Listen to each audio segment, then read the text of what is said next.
ಸ್ನೇಹಿತರೆ ನಮಸ್ಕಾರ, ನಾನು ರವೀಂದ್ರ ಜೋಶಿ. ಯಾಕೋ ಕಾಂಗ್ರೆಸ್ಸಿನ ನಸೀಬು ಭಾರಿ ಕೊಟ್ಟಿ ಇದೆ ಅಂತ ಕಾಣಿಸ್ತಾ ಇದೆ.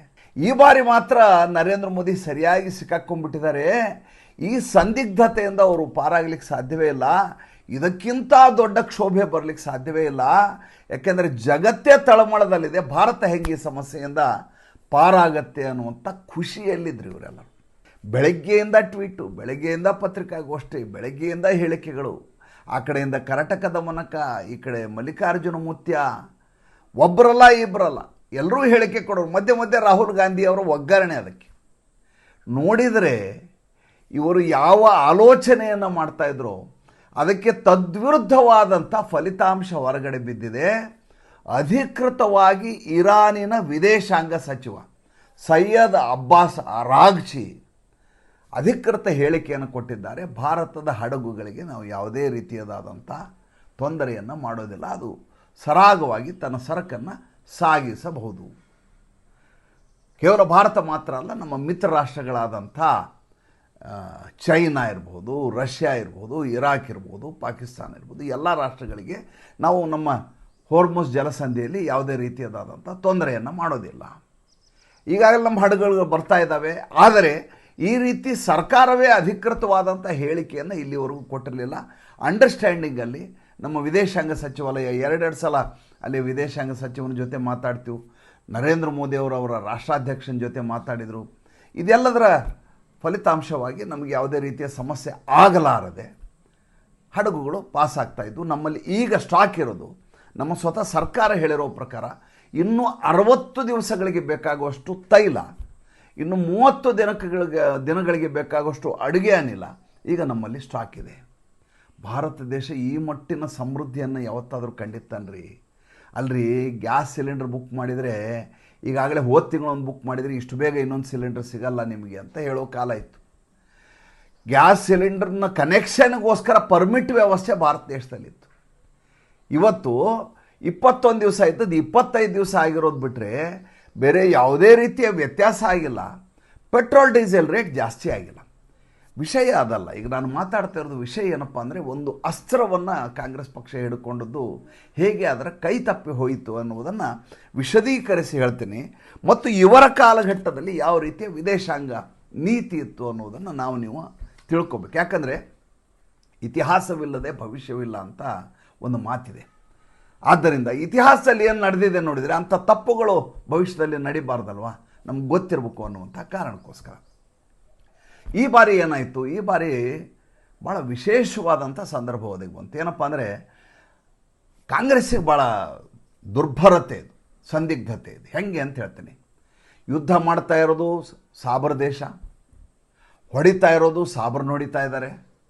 ಯಾರ ಪರವಾಗಿ ನಿಲ್ಲೋದು? ಇರಾನು ಟಾರ್ಗೆಟ್ ಮಾಡ್ತಾಯಿದ್ದು ಯುನೈಟೆಡ್ ಅರಬ್ ಎಮಿರೇಟ್ಸ್ ಮೇಲೆ, ಆಮೇಲೆ ಇವರು ತುಂಬ ಇಷ್ಟಪಡುವಂಥ ಟರ್ಕಿಯ ಮೇಲೆ, ಆಮೇಲೆ ಸೌದಿ ಅರೇಬಿಯಾ ಮೇಲೆ, ಕತಾರ್ ಮೇಲೆ, ಕೊಲ್ಲಿಯದ ರಾಷ್ಟ್ರಗಳ ಮೇಲೆ ದಾಳಿ ಮಾಡ್ತಾ ಇದೆ ಇರಾನ್. ಇರಾನಿನ ಪರವಾಗಿ ನಿಂತರೆ ಈ ಮುಸಲ್ಮಾನ ರಾಷ್ಟ್ರಗಳಿಗೆ ಬೇಜಾರಾಗುತ್ತೆ. ಮುಸಲ್ಮಾನರ ಪರವಾಗಿ ನಿಂತರೆ ಈ ಯುನೈಟೆಡ್ ಅರಬ್ ಎಮಿರೇಟ್ಸ್, ಈ ಸುನ್ನಿಗಳ ಪರವಾಗಿ ನಿಂತರೆ ಇರಾನ್ನ ಶಿಯಾದವರಿಗೆ ಬೇಸರ ಆಗುತ್ತೆ. ಹಾಗಾದರೆ ಯಾರ ಪರವಾಗಿ ನಿಲ್ಲಬೇಕು? ಪಾಕಿಸ್ತಾನದ ಪರವಾಗಿ ನಿಂತ್ಕೊಳ್ಳೋಣ. ಮೊದಲೇನು ಮಾಡಿದರು? ಇರಾನ್ ಪರವಾಗಿ ನಿಂತರು. ಯಾವಾಗ? ಅಯಾತುಲ್ಲಾ ಖಾಮ್ನಿ ಹತ್ಯೆ ಆದ ಸಂದರ್ಭದಲ್ಲಿ ನೀವು ಖಂಡನೆಯನ್ನೇ ಕೇಳಿಲ್ಲ, ನೀವು ಅದರ ಕುರಿತಾಗಿ ನಿಮ್ಗೆ ಯಾವುದೇ ರೀತಿಯ ಬೇಸರ ಇಲ್ಲ, ಇರಾನ್ ಜೊತೆ ನಿಮ್ಮ ಸಂಬಂಧ ಸರಿಯಿಲ್ಲ, ನಿಮ್ಮ ವಿದೇಶಾಂಗ ನೀತಿಯೇ ಸರಿಯಿಲ್ಲ ಅಂತ ಬೆಳಗ್ಗೆ ಎದ್ದರೆ ಇವರು ಆರೋಪ ಮಾಡಲಿಕ್ಕೆ ಶುರು ಮಾಡಿದೆ. ಅವರು ವಿದೇಶಾಂಗ ನೀತಿಯನ್ನು ಮಾನದಂಡ ಏನು, ವಿದೇಶಾಂಗ ನೀತಿ ಸರಿ ಇದೆಯೋ ಇಲ್ವೋ ಅಂತ ಮಾನದಂಡ ಏನು? ಭಾಳ ಸಿಂಪಲ್ ಆಗಿದೆ. ಯಾವ ವಿದೇಶಾಂಗ ನೀತಿಯಿಂದ ನಮ್ಮ ದೇಶಕ್ಕೆ ಹಿತವಾಗುತ್ತದೆಯೋ, ನಮ್ಮ ದೇಶದ ಸಾರ್ವಭೌಮತೆ, ನಮ್ಮ ದೇಶದ ರಕ್ಷಣೆ, ನಮ್ಮ ದೇಶಕ್ಕೆ ಒಳ್ಳೆಯದಾಗುವಂಥದ್ದಿದೆಯೋ ಅದು ಒಳ್ಳೆಯ ವಿದೇಶಾಂಗ ನೀತಿ. ಇದರ ಜೊತೆಗೆ ಜಾಗತಿಕ ಮಟ್ಟದಲ್ಲಿ ಒಳ್ಳೆಯದಾಗೋದಾದರೆ ಅದಕ್ಕಿಂತ ಒಳ್ಳೆಯದು. ಒಂದು ಸಲ ನರೇಂದ್ರ ಮೋದಿ ಅವರಿಗೆ ರಷ್ಯಾಗೆ ಹೋದ ಸಂದರ್ಭದಲ್ಲಿ ಮಾಧ್ಯಮದವರು ಪ್ರಶ್ನೆ ಕೇಳಿದ್ರು, ನೀವು ನಿಷ್ಪಕ್ಷಪಾತವಾಗಿದ್ದೀರಾ ಅಂತ. ಎಂಥ ಪ್ರಶ್ನೆ ರೀ ಇದು? ಯಾಕೆಂದರೆ ಉಕ್ರೇನ್ ಜೊತೆನೂ ಸಂಬಂಧ ಚೆನ್ನಾಗಿದೆ ಭಾರತದ್ದು, ರಷ್ಯಾದ ಜೊತೆನೂ ಚೆನ್ನಾಗಿದೆ, ನ್ಯಾಟೋ ದೇಶಗಳ ಐರೋಪ್ಯ ರಾಷ್ಟ್ರಗಳು ಕೂಡ ಚೆನ್ನಾಗಿದ್ದಾರೆ ಭಾರತದ ಜೊತೆಗೆ. ನಿಮ್ಮದು ನಿಷ್ಪಕ್ಷಪಾತನ, ಇಂಪಾರ್ಷಿಯಲ್ಲ ನೀವು ಅಂತ ಕೇಳಿದ್ರು. ನಿಮ್ಮ ವಿದೇಶಾಂಗ ನೀತಿ ಇಂಪಾರ್ಷಿಯಲ್ಲ. ಇಲ್ಲ ಅಂದರು ನರೇಂದ್ರ ಮೋದಿ. ಎಲ್ಲರೂ ಅವಾಕ್ಕಾದರು, ಏನಿದು ಈ ರೀತಿ ಹೇಳ್ತಾರೆ ಇವರು, ಹಂಗಾದ್ರೆ ಏನು ಪಾರ್ಶಿ ಅಲ್ಲ? ಇಲ್ಲ, ಮತ್ತೇನು, ನಮ್ಮದು ಶಾಂತಿಯ ಪಕ್ಷಪಾತ, ನಾವು ಶಾಂತಿಯ ಪರವಾಗಿದ್ದೀವಿ ಅಂತ. ಈ ಬಾರಿ ಕೂಡ ನರೇಂದ್ರ ಮೋದಿ ಡೇ ಒನ್ನಿಂದ ಹೇಳ್ತಾ ಇರೋದು ಅದೇ. ಆಮೇಲೆ ಯಾವುದೇ ರಾಷ್ಟ್ರಾಧ್ಯಕ್ಷ ಅಥವಾ ಪ್ರಧಾನಿಗೆ ಈ ರೀತಿಯ ತಾಕತ್ತಿರ್ಲಿಕ್ಕೆ ಸಾಧ್ಯವೇ? ನಾನು ಬೇಕಾದ್ರೆ ಇದನ್ನು ಚಾಲೆಂಜ್ ಮಾಡ್ತೀನಿ. ಯಾಕೆಂದರೆ ಯಾವ ಇರಾನ್ ಇವತ್ತು ನಮಗೆ ಆ ಜಲಸಂಧಿಯ ಮೂಲಕ ಹೋಗಿ ಸ್ಟೇಟ್ ಆಫ್ ಹಾರ್ಮೋನ್ಸ್ ಮೂಲಕ ಹೋಗ್ಲಿಕ್ಕೆ ಅವಕಾಶ ಕೊಟ್ಟಿದೆಯೋ, ಅದೇ ದೇಶದ ವಿರುದ್ಧವಾಗಿ ಸಂಸತ್ತಿನಲ್ಲಿ ನಿಂತು ಕೇವಲ 4 ದಿನಗಳ ಕೆಳಗೆ ನರೇಂದ್ರ ಮೋದಿ ಹೇಳಿದ್ದಾರೆ, ನೀವು ಹಾರ್ಮೋಸ್ ಜಲಸಂಧಿಯನ್ನು ಮುಚ್ಚಿದ್ದು ತಪ್ಪು, ಅಂತಾರಾಷ್ಟ್ರೀಯ ಮಟ್ಟದಲ್ಲಿ ಭಾಳ ದೊಡ್ಡದಾದಂಥ ಸಮಸ್ಯೆಯನ್ನು ಉಂಟು ಮಾಡ್ತಾ ಇದ್ದೀರಿ ನೀವು, ನಾವು ಇದನ್ನು ಒಪ್ಪೋದಿಲ್ಲ ಅಂತ ಹೇಳಿದ್ದಾರೆ. ಇದು ಒಂದೇ ಮಾತಲ್ಲ, ಸಂಸತ್ತಲ್ಲಿ ಇನ್ನೊಂದು ಮಾತು ಹೇಳಿದರು. ಏನಂತ ಹೇಳಿದರು? ನೀವು ಈ ರೀತಿಯಾಗಿ ಅನಗತ್ಯವಾಗಿ ಕೊಲ್ಲಿ ರಾಷ್ಟ್ರಗಳ ಮೇಲೆ ಮಾಡ್ತಾ ಇರುವ ದಾಳಿ ತಪ್ಪು, ನಾವು ಇದನ್ನು ಖಂಡಿಸ್ತೇವೆ ಅಂತ ಹೇಳಿದರು. ಇಷ್ಟು ಹೇಳಿದ ಮೇಲೂ ಇರಾನು ಭಾರತಕ್ಕೆ ಹಡಗುಗಳನ್ನ ಬಿಟ್ಟು ಕಳಿಸ್ತಿದೆ ಅಂದರೆ ಭಾರತದ ಮೇಲೆ ಮತ್ತು ಭಾರತದ ವಿದೇಶಾಂಗ ನೀತಿಯ ಮೇಲೆ ಮತ್ತು ಭಾರತದ ಪ್ರಧಾನಿಯಾದ ನರೇಂದ್ರ ಮೋದಿ ಅವರ ಮೇಲೆ ಎಷ್ಟು ವಿಶ್ವಾಸವನ್ನು ಆ ರಾಷ್ಟ್ರ ಇಟ್ಕೊಂಡಿರ್ಬೋದು, ಸುಮ್ಮನೆ ಆಲೋಚನೆ ಮಾಡಿ ನೋಡಿ. ನರೇಂದ್ರ ಮೋದಿಯವರು ಯಾವುದೇ ಕಾರಣಕ್ಕೂ ಕೆಟ್ಟದ್ದನ್ನು ಹೇಳೋದಿಲ್ಲ ಮತ್ತು ಇರಾನಿನ ವಿರುದ್ಧವಾದಂಥ ಷಡ್ಯಂತ್ರವನ್ನು ಮಾಡಿ ಒಳಗಿಂದೊಳಗೆ ಯಾವುದೇ ತಂತ್ರಗಾರಿಕೆಯನ್ನು ಮಾಡೋದಿಲ್ಲ ಅಂತ ಇರಾನಿಗೆ ತುಂಬ ಸ್ಪಷ್ಟವಾಗಿ ಗೊತ್ತಿದೆ. ಹೀಗಾಗಿ ಅದು ತನ್ನ ಹಾರ್ಮೋಸ್ ಜಲಸಂಧಿಯನ್ನು ಸರಾಗವಾಗಿ ಸಾಗಲಿಕ್ಕೆ ಅನುವು ಮಾಡಿಕೊಟ್ಟಿದೆ. ಹಾಗಾದರೆ ಇವ್ರದ್ದು ಹೆಂಗಿತ್ತು ರೀ ಸ್ವಾಮಿ? ನಮ್ಮದಂತೂ ಹಿಂಗಿದೆ ಅಪ್ಪ, ನಮ್ಮದು ವಿದೇಶಾಂಗ ನೀತಿಯಲ್ಲಿ ನಾವು ಇಸ್ರೇಲ್ ಜೊತೆ ಮಾತಾಡ್ತೀವಿ. ಅಮೇರಿಕದ ರಾಷ್ಟ್ರಪತಿ 28 ದಿನಗಳಲ್ಲಿ ಇನ್ನೊಂದು ರಾಷ್ಟ್ರದ ಪ್ರಧಾನಿಗೆ ಈ ರೀತಿ ಫೋನ್ ಮಾಡಿ ವಿಷಯಗಳನ್ನು ಹಂಚಿಕೊಂಡದ್ದು ಇದೇ ಮೊದಲು. ಇಸ್ರೇಲ್ ಅವ್ರ ಜೊತೆ ಮಾತಾಡ್ತಿರ್ತಾರೆ, ಯಾಕಂದ್ರೆ ಜಂಟಿಯಾಗಿ ಯುದ್ಧ ಮಾಡ್ತಾ ಇದ್ದಾರೆ. ಹೀಗಾಗಿ ಹಾಟ್ಲೈನಲ್ಲಿ ಪ್ರತಿ ದಿವಸ ಇಬ್ಬರು ಮಾತಾಡ್ಕೊಳ್ಳೇಬೇಕು. ಅದನ್ನು ಬಿಟ್ಟು ಯಾವ ಬೇರೆ ರಾಷ್ಟ್ರದ ಅಧ್ಯಕ್ಷ ಅಥವಾ ಪ್ರಧಾನಿಯ ಜೊತೆ ಡೊನಾಲ್ಡ್ ಟ್ರಂಪ್ ಮಾತಾಡಿದರೆ ನನಗೆ ದಯವಿಟ್ಟು ಹೇಳಿ, 28 ದಿವಸದ ಇಷ್ಟು ವಿದೇಶಾಂಗ ಪ್ರತಿ ಕ್ಷಣದ ಪಲಕುಗಳನ್ನು ನಾನು ಗಮನಿಸ್ತೀನಿ, ಒಂದು ಧಡಕಿಯನ್ನು ನೋಡ್ತೀನಿ, ಒಂದು ಸಣ್ಣ ಸಣ್ಣ ವ್ಯತ್ಯಾಸಗಳೇನಾಗ್ತಾ ಇದ್ದಾವೆ ಸೂಕ್ಷ್ಮವಾಗಿ ಗಮನಿಸ್ತಾ ಇರ್ತೀವಿ. ಏಕೆಂದರೆ ಅದು ನಾವು ಮಾಡುವ ಸಂಚಿಕೆಯ ಮೇಲೆ ಯಾವ ರೀತಿ ಸುಳ್ಳು ಹೇಳಬಾರ್ದು, ಒಂದು ಉತ್ಪ್ರೇಕ್ಷೆ ಆಗಬಾರ್ದು, ಎರಡನೇದು ವಾಸ್ತವದ ನೆಲೆಗಟ್ಟಿನಲ್ಲಿ ನಾವು ವರದಿ ಮಾಡಬೇಕು. ಯಾಕೆಂದರೆ 4 ಲಕ್ಷ ಜನ ನಮ್ಮ ಸಂಚಿಕೆಯನ್ನು ಅತ್ಯಂತ ನಂಬಿಕೆಯಿಂದ ನೋಡ್ತಾರೆ. ಆಮೇಲೆ ಬಾಯ್ಬಿಟ್ಟು ನಂಗೆ ಸಿಕ್ಕಾಗಿ ಹೇಳ್ತಾರೆ, ಸರ್ ಪೇಪರ್ ಓದೋದು ಬಿಟ್ಟೇವಿ, ಟಿ ವಿ ನೋಡಲ್ಲ ಸರ್, ನಿಮ್ದು ಒಂದೇ ನೋಡ್ತೀನಿ, ನೀವು ಏನು ಹೇಳ್ತೀವಿ ಅಂತ. ಹಂಗೆ ಹೇಳಿದಾಗ ನಮ್ಮ ಜವಾಬ್ದಾರಿ ಜಾಸ್ತಿ ಆಗುತ್ತೆ ರೀ. ಇಷ್ಟ ಬಂದಂಗೆ ಮಾತಾಡೋಕ್ಕಾಗಲ್ಲ, ಬಾಯಿಗೆ ಬಂದಂಗೆ ಮಾತಾಡಿಬಿಟ್ರೆ ಪಾಪ ಯಾವುದೋ ಮೂಲೆಯಲ್ಲಿ 84 ವರ್ಷದ ಹಿರಿಯ ವೃದ್ಧ ನಮ್ಮ ಕಿವಿಗೆ ಇಟ್ಕೊಂಡು ಕಿವಿ ಕೇಳಿಸ್ತಿರೋಲ್ಲ, ಇಯರಿಂಗ್ ಏಡ್ ಹಾಕ್ಕೊಂಡು ನೋಡಿ ಕೇಳಿಸ್ಕೊತಾ ಇರ್ತಾರೆ. ನಮ್ಮನ್ನು ನಂಬಿರ್ತಾರೆ. ನಾವು ಹೇಳುವಾಗ ಖಚಿತವಾಗಿ ಹೇಳಬೇಕು, ನಿಖರವಾಗಿ ಹೇಳಬೇಕು, ಪ್ರಾಮಾಣಿಕವಾಗಿ ಮಾತಾಡಬೇಕು. ಅದು ಇರಾನ್ ಪರವಾಗಿರಲಿ, ಕೊಲ್ಲಿ ರಾಷ್ಟ್ರದ ಪರವಾಗಿರಲಿ ಅಥವಾ ಅಮೇರಿಕಾ ಪರವಾಗಿರಲಿ. ಹಾಗೆ ನೋಡುವಾಗ ಈ ರೀತಿ ಡೊನಾಲ್ಡ್ ಟ್ರಂಪ್ ಮಾತಾಡಿದಂಥ ದಾಖಲೆಗಳೇ ಇಲ್ಲ ಯಾರ ಜೊತೆ, ಭಾರತದ ಜೊತೆ ಮಾತಾಡಿದರೆ. ಯಾಕೆ? ಭಾರತ ಈ ಸಮಸ್ಯೆಯನ್ನು ಪರಿಹರಿಸಬಲ್ಲ ಕ್ಷಮತೆಯನ್ನು ಹೊಂದಿದೆ ಅಂತ ಡೊನಾಲ್ಡ್ ಟ್ರಂಪ್ ತುಂಬ ಚೆನ್ನಾಗಿ ಗೊತ್ತಿದೆ. ಹೆಂಗೆ ಗೊತ್ತಿದೆ? ಯಾಕೆಂದರೆ ಆತ ಪ್ರತಿ ಬಾರಿ ಕಚಗುಳಿ ಇಡ್ತಾರೆ. ನಮಗೆ ಒಂದು 25 ಸಲ ಕಚಗುಳಿ ಇಟ್ಟಿದ್ದಾರೆ, ಪ್ಯಾಂಟಲ್ಲಿ ಇರುವೆ ಬಿಟ್ಟಿದ್ದಾರೆ. ಒಂದೇ ಒಂದು ಸಲ ನರೇಂದ್ರ ಮೋದಿ ಅವರು ತಮ್ಮ ಚಿತ್ತ ಚಾಂಚಲ್ಯವನ್ನು ಮಾಡಿಕೊಂಡಿಲ್ಲ. ಒಂದೇ ಒಂದು ಸಲ ಆತನಿಗೆ ಕೌಂಟರ್ ಕೊಟ್ಟು ಸಿಕ್ಕಾಕ್ಕೊಂಡಿಲ್ಲ. ಒಂದೇ ಒಂದು ಸಲ ಈತ ಹುಚ್ಚ, ಈತನ ಮಾತನ್ನು ಕೇಳಬೇಡಿ ಅಂತ ಉಡಾಫೆಗೆ ಒಂದು ಹೇಳಿಕೆಯನ್ನು ಕೊಟ್ಟಿಲ್ಲ. ಅಂದರೆ ನರೇಂದ್ರ ಮೋದಿಗೆ ವ್ಯವಧಾನ ಇದೆ, ಸಂದರ್ಭೋಚಿತವಾಗಿ ಆತ ಯಾವಾಗ ಬೇಕು ಆವಾಗ ಮಾತ್ರ ಮಾತಾಡ್ತಾರೆ ಅಂತ ತುಂಬ ಚೆನ್ನಾಗಿ ಡೊನಾಲ್ಡ್ ಟ್ರಂಪ್ ಗೊತ್ತಿದೆ.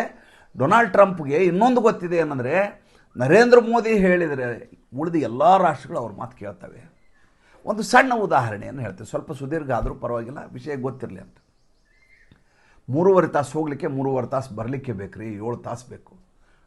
ಈ ಯುನೈಟೆಡ್ ಅರಬ್ ಎಮಿರೇಟ್ಸ್ನ ಅಧ್ಯಕ್ಷರಿದ್ದಾರಲ್ಲ MBZ, ಅವರು ಇದ್ದಕ್ಕಿದ್ದ ಹಾಗೆ ಭಾರತಕ್ಕೆ ಬರ್ತಾರೆ. ಹಾಗೆ ಯಾವಾಗಲೂ ಒಂದು ದೇಶದ ಒಂದು ಅತ್ಯುನ್ನತ ಪದವಿಯಲ್ಲಿರೋರು ದಿಢೀರಂತ ತುರ್ತು ಭೇಟಿಯನ್ನು ಕೊಡೋದಿಲ್ಲ. ಮುಂಚೆ ವಿಷಯವನ್ನು ತಿಳಿಸಲಾಗತ್ತೆ, ದಿನಾಂಕ ನಿಗದಿಯಾಗತ್ತೆ, ಆದಮೇಲೆ ಪ್ರೋಟೋಕಾಲನ್ನು ಫಾಲೋ ಮಾಡಲಾಗತ್ತೆ. ಅವ್ರನ್ನ ಯಾರು ವೆಲ್ಕಮ್ ಮಾಡಬೇಕು, ಯಾರು ಕರ್ಕೊಂಬರಬೇಕು, ಎಲ್ಲಿಗೆ ಬರಬೇಕು, ಎಲ್ಲಿ ಮಾತುಕತೆ ನಡೆಸಬೇಕು, ಅದಾದಮೇಲೆ ಜಂಟಿ ಪತ್ರಿಕಾಗೋಷ್ಠಿ ಎಲ್ಲ ಆಗಬೇಕು. ಇದೆಲ್ಲವನ್ನು ತೀರ್ಮಾನ ಮಾಡಲಿಕ್ಕೆ ಒಂದು ದೊಡ್ಡದಾದಂಥ ಇಲಾಖೆ ಇದೆ ನಮ್ಮಲ್ಲಿ, ಎಲ್ಲ ದೇಶದಲ್ಲೂ ಇರುತ್ತೆ. ಆದರೆ ಇದ್ದಕ್ಕಿದ್ದ ಹಾಗೆ ಬಂದ್ಬಿಡ್ತಾರೆ ಅಂದರೆ ಅಧ್ಯಕ್ಷರು, ಯುನೈಟೆಡ್ ಅರಬ್ ಎಮಿರೇಟ್ಸ್ನ ಅಧ್ಯಕ್ಷ, ಒಕ್ಕೂಟದ ಅಧ್ಯಕ್ಷ ಭಾರತಕ್ಕೆ ಬಂದು ತಮ್ಮ ವಿದೇಶಾಂಗ ತಾಂತ್ರಿಕ ತೊಂದರೆ ಆಗಿರೋದು, ಸೌದಿ ಅರೇಬಿಯಾ ಜೊತೆ ಆಗ್ತಾ ಇರುವಂಥ ಏನು ಸಂಘರ್ಷ ಇದೆ ಅದನ್ನು ಚರ್ಚೆ ಮಾಡಿ ವಾಪಸ್ ಹೋಗ್ತಾರೆ.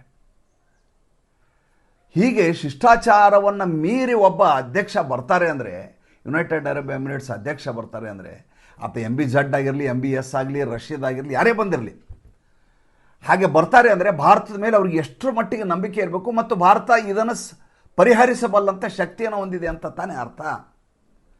ಇದನ್ನು ಡೊನಾಲ್ಡ್ ಟ್ರಂಪ್ ಅವರು ಖಂಡಿತವಾಗಿ ನೋಡಿರ್ತಾರೆ. ಅವರು ವಿದೇಶಾಂಗ ಇಲಾಖೆಯ ಕಾರ್ಯದರ್ಶಿಗಳು ಎಲ್ಲರೂ ಇದನ್ನು ಮಾರ್ಕೋ ರೂಬಿಯೋಯಿಂದ ಹಿಡಿದು ಎಲ್ರಿಗೂ ಈ ವಿಷಯ ಗೊತ್ತಿರ್ತದೆ. ಹೀಗಾಗಿ ನರೇಂದ್ರ ಮೋದಿ ಅವ್ರನ್ನ ಸಂಪರ್ಕ ಮಾಡ್ತಾರೆ.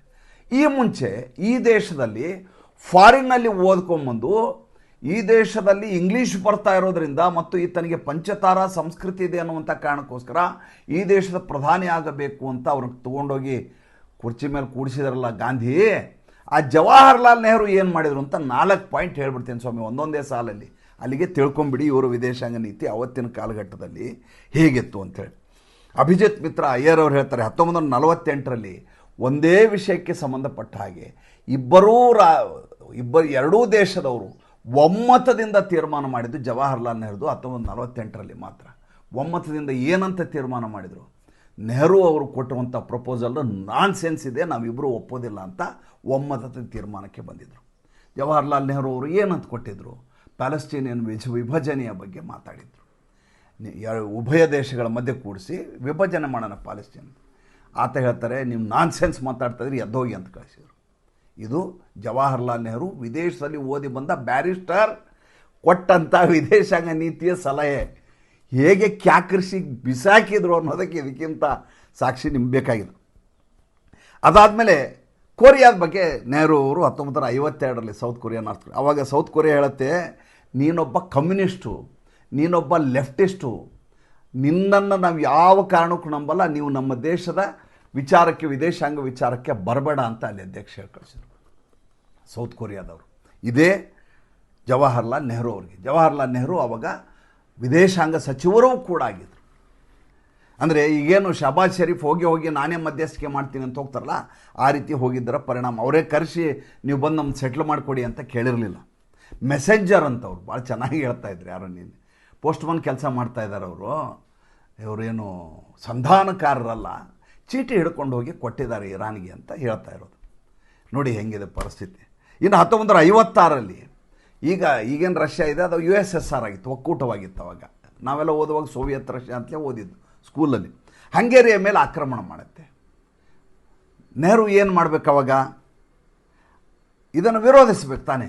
ಒಂದು ದೇಶದ ಮೇಲೆ ಅದರ ಸಾರ್ವಭೌಮತೆಗೆ ಧಕ್ಕೆ ತರುವಂಥ ಕೆಲಸ ನೀವು ಆ ರೀತಿ ದಾಳಿ ಮಾಡುವ ಹಾಗಿಲ್ಲ ಅಂತ ಹೇಳಬೇಕು. ಇವರ ಅತ್ಯಂತ ನಿಕಟವರ್ತಿಯಾದಂಥ ಕೃಷ್ಣ ಮೆನನ್ ಅವರು ಹೇಳ್ತಾರೆ, ಹಂಗೇರಿಯ ಮೇಲೆ ಮಾಡಿದಂಥ ದಾಳಿ ಸರಿಯಾದಂಥ ದಾಳಿ, ತನ್ನ ಸಾಮ್ರಾಜ್ಯಶಾಹಿ ಧೋರಣೆಯನ್ನು ಮುಂದುವರಿಸ್ಕೊಂಡು ಹೋಗ್ಬೋದು USSR ಅನ್ನುವಂಥ ಮಾತನ್ನು ಹೇಳ್ತಾರೆ. ಇದು ಕಾಂಗ್ರೆಸ್ಸಿನ ವಿದೇಶಾಂಗ ನೀತಿಯಾಗಿತ್ತು. 1962ರಲ್ಲಿ ಇವರು ಹಿಂದಿ ಚೀನಿ ಬಾಯಿ ಅಂತ ನಿಮ್ಗೆ ತುಂಬ ಚೆನ್ನಾಗಿ ಗೊತ್ತಿದೆ. ನಮಗೆ ಸಲ್ಲಬಹುದಾದಂಥ ಪರ್ಮನೆಂಟ್ ಮೆಂಬರ್ಶಿಪ್ಪನ್ನು ಚೈನಾ ಕೊಟ್ಬಿಡಿ, ನಮಗೆ ಬೇಡ ಅಂತ ಹೇಳಿದವರು. ಟಿಬೆಟನ್ನು ಪ್ರತ್ಯೇಕ ಆಗುವ ಸಂದರ್ಭದಲ್ಲಿ ಬೆನ್ನು ಹುರಿ ಇಲ್ಲದೆ ಇದ್ದದ್ದಕ್ಕೆ ಟಿಬೆಟನ್ನೇ ಚೈನಾಗೆ ಹೋಗಿ ಸಿಲುಕಿಸಿದವರು.